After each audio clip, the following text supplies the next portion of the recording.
జై శ్రీమన్నారాయణ. భక్తమాశీలందరికీ విజ్ఞప్తి. మన కళ్యాణ తిరుపతిలో ప్రతి సంవత్సరం మాదిరిగా కూడా ఈ సంవత్సరం కూడా 16వ వార్షిక బ్రహ్మోత్సవములు అత్యంత భక్తి శ్రద్ధలతో నిన్నటి నుంచి అనగా 20వ తేదీ నుంచి ప్రతిరోజు నిత్య హోమములు, ద్వాదశారాధన, కళ్యాణము, ధ్వజారోహణ మరియు అనేక వివిధ విశేష పూజా అలంకారాలతో స్వామివారి బ్రహ్మోత్సవాలు నిర్వహించబడుతున్నవి. ఇందులో భాగంగా ఈరోజు గరుడ ప్రసాదం భక్తులందరికీ కూడా సుమారు 1000 మందికి పంచడం జరిగింది. ఈ ప్రసాదంలో ముఖ్యంగా భక్తులకి సంతానం కొరకు ఈ ప్రసాదం తీసుకుంటారు. భక్తులు విశేషంగా వచ్చేసి ఈ ప్రసాదాన్ని తీసుకున్నారు. ఇంతకుముందు కూడా చాలామంది భక్తులు ఈ ప్రసాదం తీసుకొని ధన్యులైనందుకు కనుక ఈసారి ఎక్కువ మంది భక్తులు రావడం జరిగింది. మన కళ్యాణ తిరుపతి సుమారు 15-16 సంవత్సరాల నుంచి కూడా ప్రతి సంవత్సరం కూడా బ్రహ్మోత్సవాలు నిర్వహిస్తుంది. ఈ బ్రహ్మోత్సవాలే కాకుండా ప్రతి ధనుర్మాసం కానీ, కార్తీక మాసం కానీ, తెలుగు సంవత్సరాది కానీ ఇటువంటి కార్యక్రమాలన్నీ కూడా అత్యంత భక్తి శ్రద్ధలతో అత్యంత వైభవంగా నిర్వహించబడుతున్నవి. ఇందులో భాగంగా రేపు స్వామివారికి పంచామృత అభిషేకం నిర్వహించబడుతుంది. 16 సంవత్సరాలు నిండింది కనుక ఈ పంచామృత అభిషేకం నిర్వహించబడుతుంది. కావున భక్తులందరూ కూడా అధిక సంఖ్యలో విచ్చేసి ఈ పంచామృత అభిషేకాన్ని తిలకించి స్వామివారి దర్శించి తీర్థప్రసాదాలు స్వీకరించవలసిందిగా కోరుతున్నాము. ముఖ్యంగా మన కళ్యాణ తిరుపతి వెంకటేశ్వర స్వామివారు తిరుపతి నుంచి తీసుకొచ్చాము. తిరుపతిలో వేద పండితులతో శిల్పకళా వేదికలో శిల్పకళా స్కూల్లో తయారు చేసి 9 అడుగుల 3 ఇంచుల ఎత్తుంటుంది. దానికి తగినట్టుగా అమ్మవారు కూడా ఉన్నారు. శ్రీదేవి భూదేవి సహిత కళ్యాణ వెంకటేశ్వర స్వామివారు. ఈ కళ్యాణ తిరుపతి 3 అంతస్తుల పైన నిర్మించబడింది. మొదటి గ్రౌండ్ ఫ్లోర్ వచ్చేసి స్వామివారి సీజనల్ ఫెస్టివల్స్ అనగా దసరా, దీపావళి మరియు వినాయక చవితి మొదలగు పూజ కార్యక్రమాలు మరియు ఆధ్యాత్మిక పుస్తక విక్రయశాల కూడా నిర్మించబడినది. వంటశాల కూడా ఉంది, మినీ వంటశాల.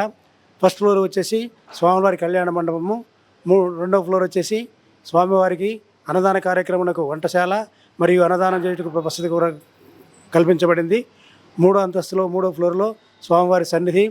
ముఖ్యంగా ఈ కళ్యాణ తిరుపతి 3 అంతస్తుల పైకి చేరేటోటికి 7 ల్యాండింగ్స్ అంటే 7 ల్యాండింగ్స్ ఉన్నవి. కాబట్టి దీనికి కూడా 7 కొండల పేర్లు పెట్టి ప్రతిరోజు కూడా పూజించడం జరుగుతుంది.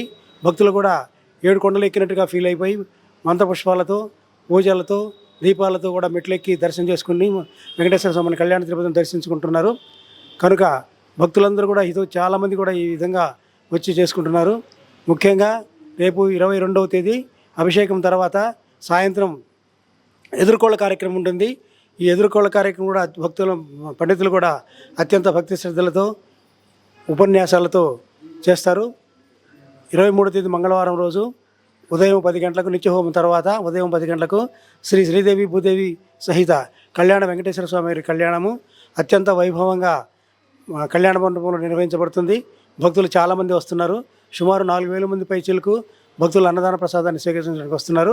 భక్తులందరికీ మనవి ఏంటంటే ఈ అన్నదానానికి హితోధికంగా వస్తు రూపేణ కానీ, ధన రూపేణ కానీ సహాయ సహకారాలు అందించి ఈ అన్నదాన కార్యక్రమం జయప్రదం చేసి స్వామివారి ఆశీస్సులు పొందవలసిందిగా కోరుచున్నాము. జయ శ్రీమన్నారాయణ. పద్మానగర్ ఫేజ్ 1 కళ్యాణ వెంకటేశ్వర స్వామివారు మూల విరాట్టు తిరుపతిలో ఉన్నట్లుగా ఈ యొక్క సప్త ప్రాకార మధ్య అన్నట్లుగా ఆ కళ్యాణ వెంకటేశ్వర స్వామిని అందరూ కూడా దర్శించుకొని స్వామివారి యొక్క అనుగ్రహం పొందవలసింది. అలాగే ఈ గరుడ ప్రసాదాన్ని కూడా చాలా విశేషంగా ప్రతి సంవత్సరం కూడా స్వామివారి అనుగ్రహంతో వారి యొక్క అభీష్టాలన్నీ కూడా నెరవేరుస్తున్నారు మా యొక్క కళ్యాణ వెంకటేశ్వర స్వామివారు. మరింత మందికి ఆ యొక్క స్వామివారి యొక్క అనుగ్రహం ప్రతి ఒక్కరికి కూడా ఉండాలని ప్రార్థిస్తూ ఉల్లాస పల్లవిత పాలిత సప్తలోకి నిర్వాహకోర కితనేమ కటాక్షలీలాం శ్రీరంగహర్మ్యతల మంగళ దీపరేఖాం శ్రీరంగరాజమైషీం శ్రియమాశ్రయామః. స్వస్తి ప్రజాభ్య పరిపాలయంతాం న్యాయేన మార్గేణ మహిం మహిషాం. గోబ్రాహ్మణేభ్యం శుభమస్తు నిత్యం. లోకా సమస్తా సుఖినో భవంతు. జై శ్రీమన్నారాయణ.